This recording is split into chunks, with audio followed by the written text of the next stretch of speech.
千里之行，始于足下. A journey of 1,000 miles begins beneath the feet. We now gather in the Tao to travel the journey together. Welcome to Tao Talks with Derek Lin, where we take a deep dive into the Daodejing by Lao Zi. As ever, I would like to extend a warm welcome to one and all. Thank you for joining us. I want to invite you to center your thoughts and direct your attention to this moment in time, to the here and now, to be fully present and mindfully aware as we all ready ourselves for this sacred process in the Tao with one another.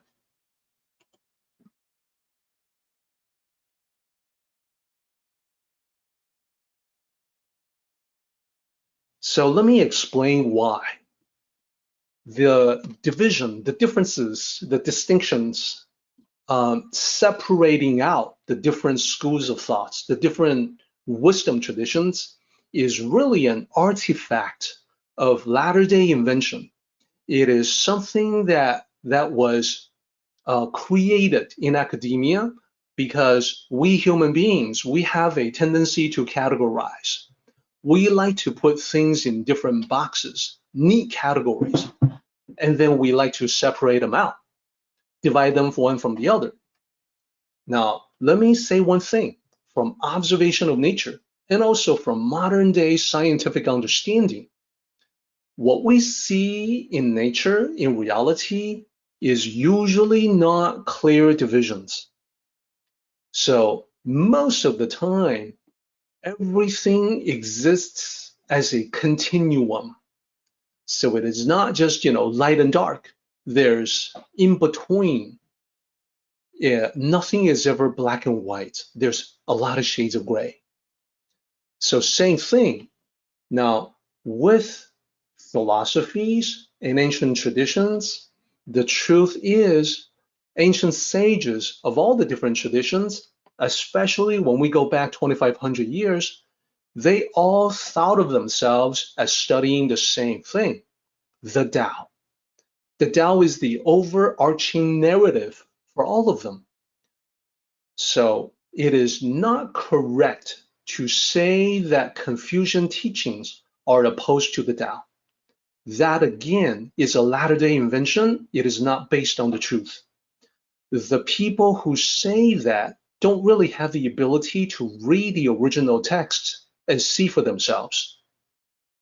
What I'll do is to introduce you to it so that you can see with your own eyes what the ancients were actually like. In this slide, on the right-hand side, you're going to see 4 books. Then, among the 4 books, you see one on the left, which is in the slide itself. What is that? Zhuang. That is a book. The title is 2 characters, and you can see the other 3 books. The titles are also composed of 2 characters. I'll talk about what those are in just a moment. For now, let's focus on this one. How do we break these down and discover the meaning? First, the character Zhuang means center, middle. Here, it means moderation. To be moderate is to take the middle path, is to hold to the center. So that's moderation. Moderation in terms of the principle to follow. And then the second character, Yong, that in modern Mandarin, that's typically meaning ordinary. Here, in ancient times, the ancient context is ordinary practice, which means a practical, everyday practice that you do this all the time, no matter what it is that you do. So then when you put the 2 together, it just means the overall practice, the daily practical practice of moderation, meaning moderation should apply to everything that one does. Now, these are classics. The 4 books that you see here, they are known as the 4 books. They are ancient classics that are the foundation of Confucian teachings, Confucian philosophy. So the one on the rightmost side is Analects, and this is typically associated with Confucius. And then the second one from the right is Mencius. So this is associated with the elder sage, not Confucius, but Mencius. Then the third from the right, second from the left, is great learning. So 2 characters there. The first character, Da, that just means great. And the second one, Xue, that just means learning. So great learning. Confucian classic, very well known. And then the last one there is what you see here, what I am explaining as the practice of moderation. Now, keep one thing in mind. These are considered to be the most important pillars of Confucian philosophy. Therefore, even in the days when the Europeans first discovered ancient Chinese culture, back in the days when it was only the missionaries that ventured forth, in the days of following Marco Polo's exploration, they saw these books right away. And then in subsequent centuries, there was an attempt to translate them. The initial attempts to translate were imperfect, to say the least. However, whatever they started doing, because they were the first to do it, it stuck, and we're kind of stuck with it. So this particular book, even though the actual meaning is about the practice of moderation, the title is now commonly accepted as Doctrine of the Mean. So this is not the best translation possible. It isn't really any kind of doctrine. It's an expression of a philosophy to practice moderation. The mean is the best that the original translator could do with the character that really means middle or moderation would be the best translation. So keep that in mind. Whenever we look at the results of ancient scholarship, we're going to see this kind of thing. We're stuck with it today, and the problem is most people have no idea that these are actually mistakes that stuck. And as I mentioned, it is one of the 4 books, the 4 books that you see here. And the 4 books, as I mentioned, are the Analects, that's the one on the right, Mencius, the second one, Great Learning, and Doctrine of the Mean.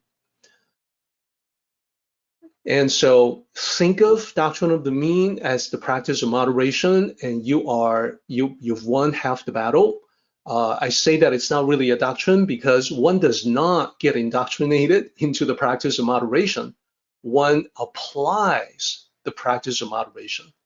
So if you have the ability to read the ancient text, that's exactly what you will see.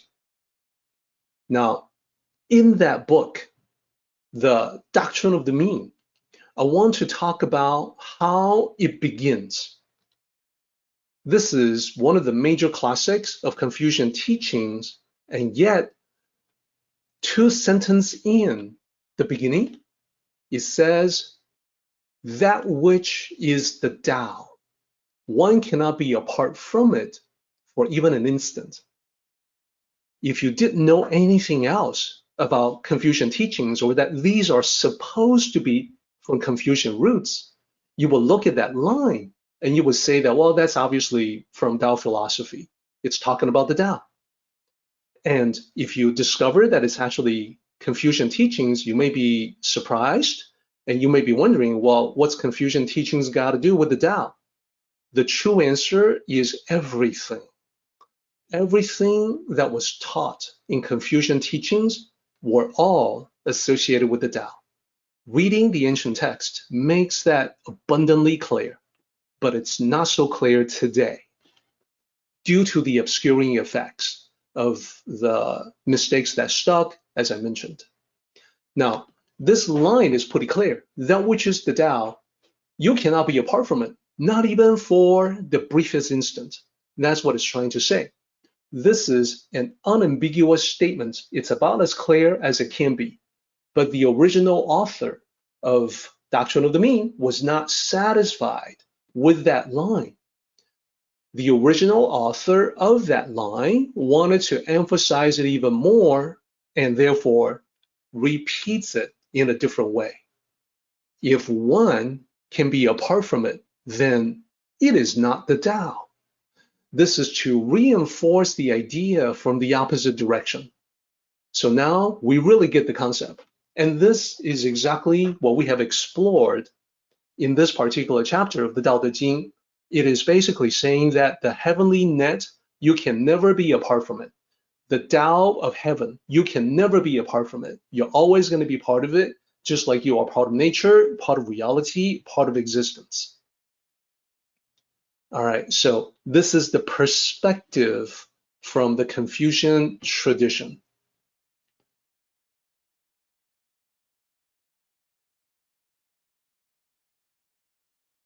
Our meeting has come to an end, but the journey continues on.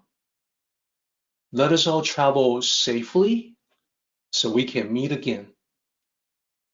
Until next time, may the Tao fill you with peace and happiness.